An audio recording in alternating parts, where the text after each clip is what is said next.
All right, we'll go over some kind of quick tips and tricks on getting our swing arms installed and aligned. So you can see here on the tire side, we're going to use this fender washer that we use to space out the bump stops as a spacer. So we want that'll give us some preload for the weight of the tire.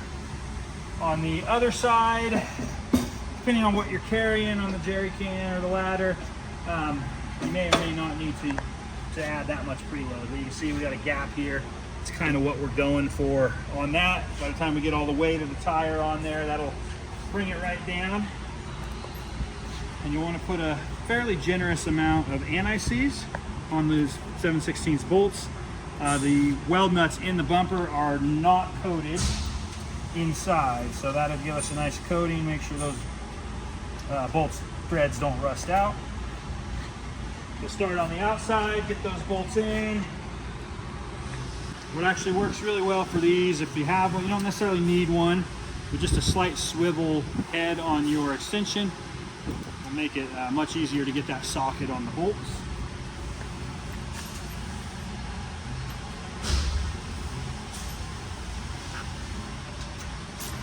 So I'm actually going to go ahead and, you see there's a little left and right adjustment here. I'm going to kind of center it up. So I'm going to go all the way one way, see how much I got, and then center it up on that adjustment. We may have to move it further on in the process, but that 90% of the time that gets us where we need to be. You will feel a slight binding of the threads as we get through the back side of those weld nuts, and that's just from the powder coating. So I'm going to go ahead and snug those ones up. Now we can actually open the swing arm. It's going to stay where we have it. We'll get the other bolts in. Depending on the bumper, some of them you may not be able to get a socket on these bolts, so you can open in. So you see here, if we didn't align it right when we tighten those others, we might not be able to get these bolts in. Obviously, if you can't get the bolts in, you'll need to loosen those up, move the swing arm in the direction needed to get these bolts started.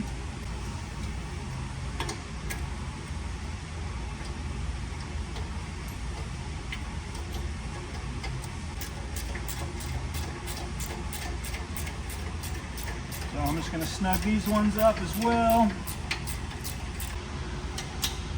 All right, those snugged up. I will leave the spacer in there. Swing arm again. Make sure we're sitting nicely there. Then we can go ahead and tighten up this top bolt. Crescent wrench works best on this. There's not a set torque spec here. It will actually feel different depending on how these brackets are bent. But what we want to do is go till we feel a decent drag on those bearings. So you can see it's not spinning super freely. That's plenty tight there. We don't have to worry about they're not spinning at high speed, so you're not going to ruin the bearings by keeping some drag on them. Remove the shim, double check it's set. So we got a gap under that pad. That's going to come right down as we add the tire. Once you add the tire to the swing arm, we want that pad to just barely be rubbing our striker plate.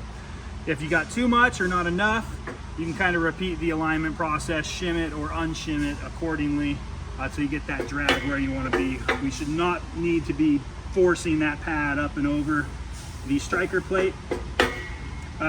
You'll also want to check under here and make sure our striker pin is aligned properly. So we want that washer to be kind of in the middle of our striker plate and our bumper. So just make sure we're not rubbing either top, bottom. Always a good idea to kind of check that stuff prior to shutting the swing arms. All right, one question we get asked a lot is how to get the proper preload set on the bump stops on the swing arms. So this one in here, this is our closing bump stop. This is what's setting the preload against the latch, kind of keeping your rattle free. The idea here is to be as loose as possible without getting audible rattles while you're off-road or on rough roads. You will be able to grab your tire and shake it and get it to rattle that way. I'm not concerned about that. So we provide two different bump stops. We got a larger one and a smaller one. Most of the time the large one is going to work in here, but these bump stops do vary a little bit by size. So this one's just on the verge of being a little too tight. Now on the tire side, we're pretty good, but you can note I'm starting to get some resistance right about where this striker pin lines up with the edge of the striker plate. So that's a pretty good distance there. If that's too tight for you, we have these fender washers here. So you can take the smaller bump stop, kind of add them in here till we have the preload, the desired preload. So right there would probably be a little bit better. I'm just touching the bump stop right when that striker plate gets there. Could maybe even remove one of those washers. So now, right as my pin is hitting the striker plate, my bump stop's hitting the backer here. That's probably going to be good for most, but maybe a little loose if you're doing a lot of heavy off-roading. So again, on this one, we're going to go ahead and put the larger bump stop in there. That bump stop will break down slightly over time. I think that's going to be about perfect for the tire side. The other side, the ladder, depending on what you have on there, we can actually run that a little looser because you got less weight on there. So you can keep that preload a little looser so you don't have to push in as much. So with that, again, that preload is what's setting the preload on this latch. That's what we're pushing against when we have to close it. That's what we're pushing against to release the latch. All right, so to install the strut, we have left the opening bump stop out. This lets us open the swing arm to get the strut in place. I've got my ball stud in the furthermost hole on the swing arm. We do have 2 holes on that swing arm. Can't really see now, but we got 2 holes there. One's just for a shorter strut, so 90% of the time we're going to use that outer hole. But there is something here on this opening bump stop, so we want to make sure we're not overextending this strut because you will pop that shaft out of there. So right now I'm fully extended. I'm going to measure my distance here. We're right about 7.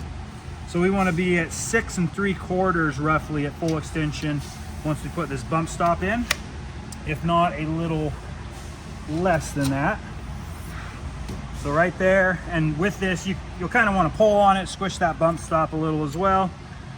See, so we're still at 7 inches, so we want to add more washers to that bump stop.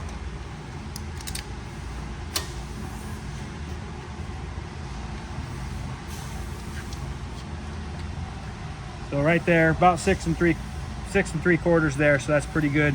Also note if you can kind of flip-flop. We got the smaller bump stop and the larger bump stop. So sometimes the smaller bump stop with the washers in here would be a better fit, and then putting the bigger bump stop out here would be a better fit. Certain applications with this fold-down tailgate and our flip-up table, you'll want to get that open as far as it possibly can so your table will clear your tailgate.